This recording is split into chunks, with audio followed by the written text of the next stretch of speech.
Glasweb Venray mag in de gemeente Venray een glasvezelnetwerk aanleggen.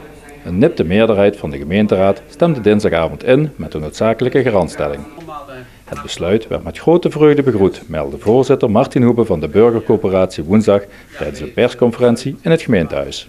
Ja, het was billen knijpen. 14 stemmen voor, 13 tegen, dus nipte meerderheid. Dus we zijn gepast trots, omdat wij toch liever hadden gehad dat meer politieke partijen ingestemd hebben.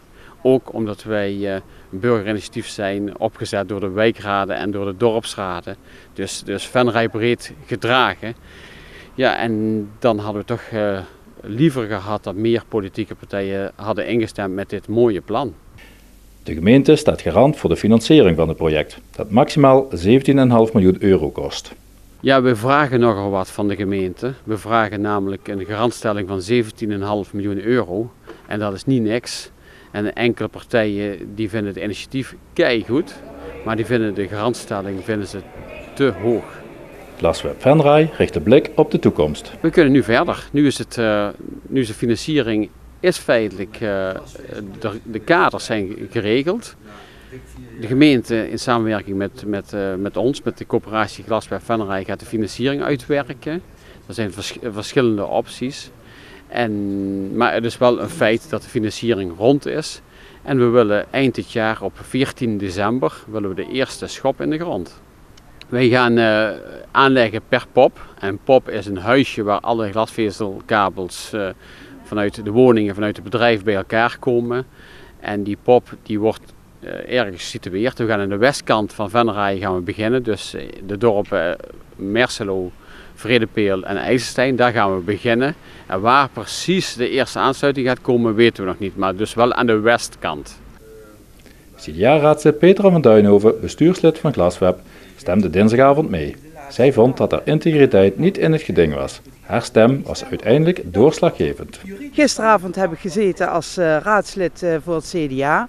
En als raadslid heb je de plicht om goed je best te doen, want je bent gekozen door de burger, dus daar ga je dan ook voor. Ik heb daar mijn duidelijke afwegingen in gemaakt. Niet alleen, maar met heel veel ondersteuning en heel veel deskundige mensen om mij heen. En samen hebben we het erover gehad en het wijste en het meest rechtdoende aan Venray en de burger was om gewoon mee te stemmen. Dat heb ik met volle overtuiging gedaan. En de mensen die mij een beetje kennen, die weten dat ik wel eens ooit last wil hebben van mijn geweten.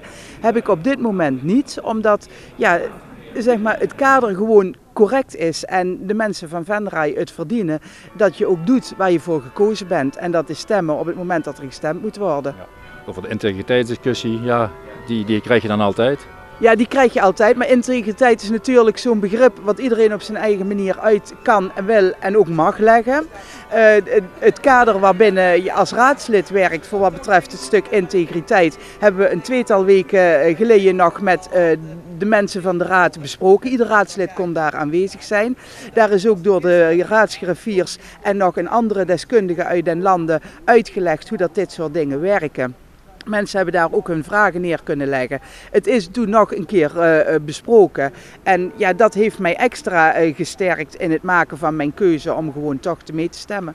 Ja, en als raadslid en als prominente Venrayaner, zou ik zeggen, sta je wel eens in een schijnwerper, hoge bomen vangen veel wind. Je hebt er een andere omschrijving bij, geloof ik. Ja, ik zeg dan maar dikke struiken staan strak en dat heb ik denk ik gedaan.